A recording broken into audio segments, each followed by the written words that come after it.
Tercera Aliyá. Shemot, capítulo 2, versículo del 11 al 25. Capítulo 2, versículo 11. Y aconteció que en aquellos días, crecido ya Moshe, salió a donde sus hermanos y vio sus duros trabajos, y vio a un egipcio golpeando a un hebreo, a uno de sus hermanos. La identidad hebrea en este joven fue más fuerte que la identidad mitzrita.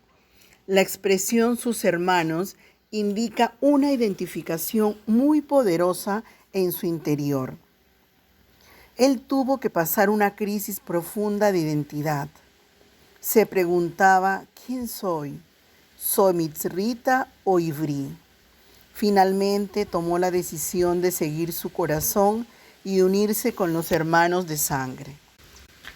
Esta misma experiencia está teniendo aquellos que se han criado en el mundo gentil, pero tienen sangre israelita o un alma israelita. En este tiempo están sintiendo el fuerte impulso de salir de donde se han criado y unirse con sus hermanos. El hecho de salir del contorno gentil y unirse al pueblo hebreo es una de las obras de fe más grandes. Hebreos, Ibrim, capítulo 11, versículo 24 al 26. Por la fe, Moshe, cuando era ya grande, rehusó ser llamado hijo de la hija de Faraón, escogiendo antes ser maltratado con el pueblo de Dios que gozar de los placeres temporales del pecado, considerando como mayores riquezas el oprobio del Mesías que los tesoros de Egipto, porque tenía la mirada puesta en la recompensa.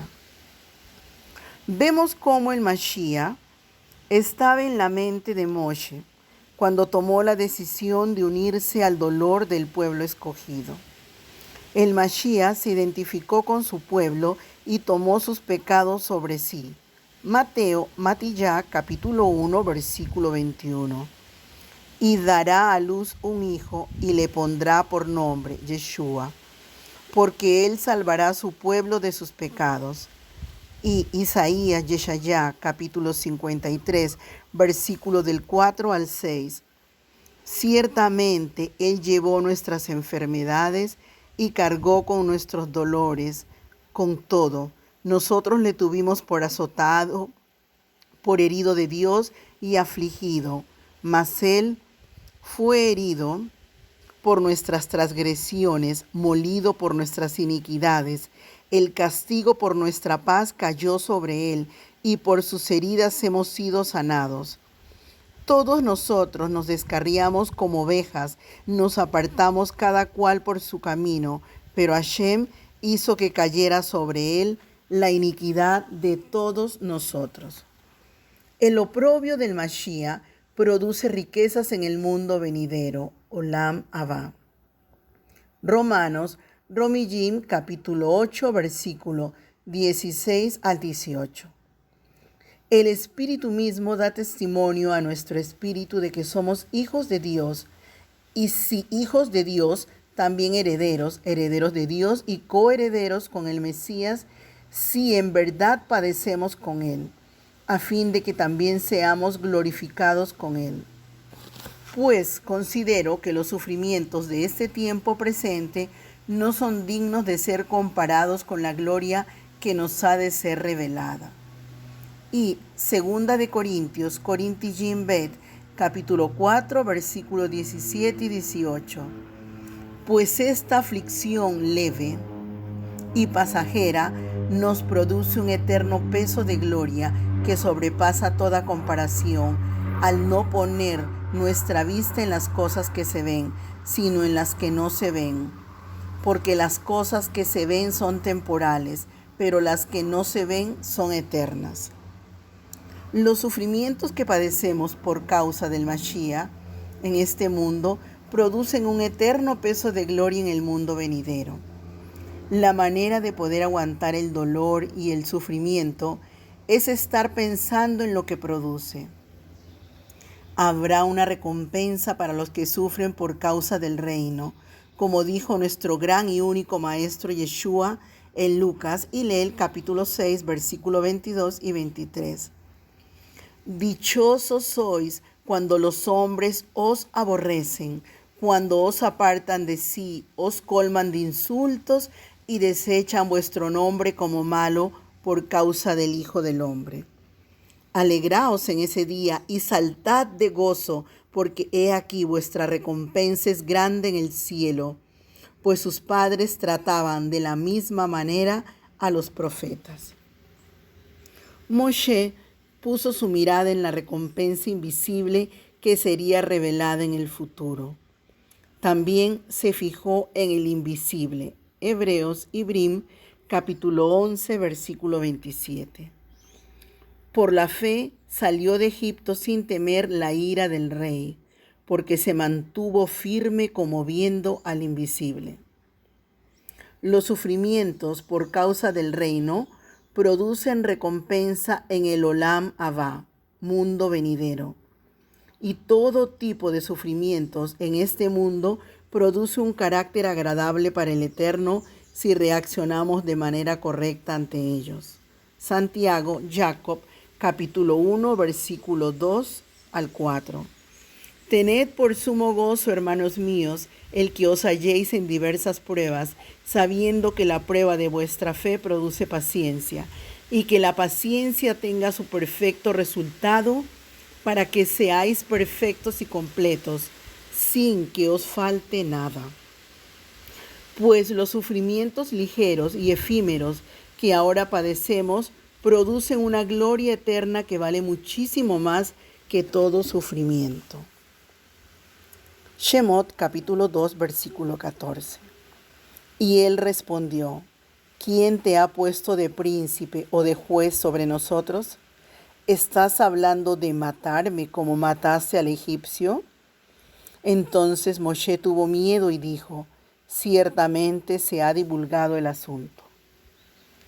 Moshe fue rechazado la primera vez cuando vino a sus hermanos. De la misma manera, la mayoría de los Yehudim rechazaron al libertador Yeshua cuando vino por primera vez. Hechos, Masé, capítulo 7, versículo 23 al 25. Pero cuando iba a cumplir la edad de 40 años, sintió en su corazón el deseo de visitar a sus hermanos, los hijos de Israel. Y al ver que uno de ellos era tratado injustamente, lo defendió y vengó al oprimido matando al egipcio. Pensaba que sus hermanos entendían que Dios les estaba dando libertad por medio de él, pero ellos no entendieron. Al día siguiente se les presentó cuando dos de ellos reñían y trató de poner paz entre ellos, diciendo: varones, vosotros sois hermanos, ¿por qué os herís el uno al otro? Pero el que estaba hiriendo a su prójimo lo empujó, diciendo: ¿quién te ha puesto por gobernante y juez sobre nosotros? ¿Acaso quieres matarme como mataste ayer al egipcio? Al oír estas palabras, Moshe huyó y se convirtió en extranjero en la tierra de Midian, donde fue padre de 2 hijos. Todavía no se había cumplido el tiempo fijado de estancia en Mitzrayim, por lo tanto no era el tiempo para que Moshe liberara al pueblo. El llamado estaba en su vida y el deseo de cumplir el llamado no faltaba, pero faltaban 2 cosas: el tiempo correcto y la manera correcta. Al precipitarse, ocurrió un desastre. En su propia ira y celo por su pueblo hebreo cometió un asesinato. Esa no era la manera de actuar. El Eterno tenía otro plan y Moshe tenía que aprender a colaborar con él en lugar de hacer las cosas por su propia cuenta y su propia fuerza. El secreto del éxito en el reino es colaborar con el Eterno en sus proyectos y no hacer las cosas a nuestra manera. Johanán, capítulo 15, versículo 4 y 5. Permaneced en mí y yo en vosotros. Como el sarmiento no puede dar fruto por sí mismo si no permanece en la vid, así tampoco vosotros si no permanecéis en mí.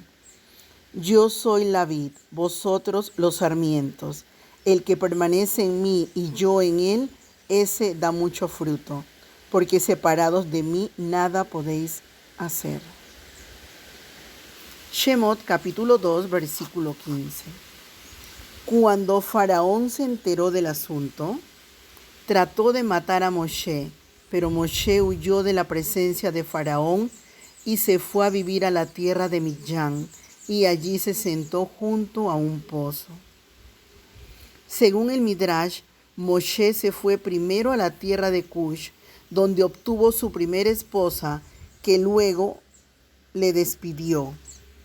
Números, Bemidbar, capítulo 12, versículo 1. Después llegó a Midyan y se casó con una hija de Yitro, que según Rashi era gobernante de Midyan.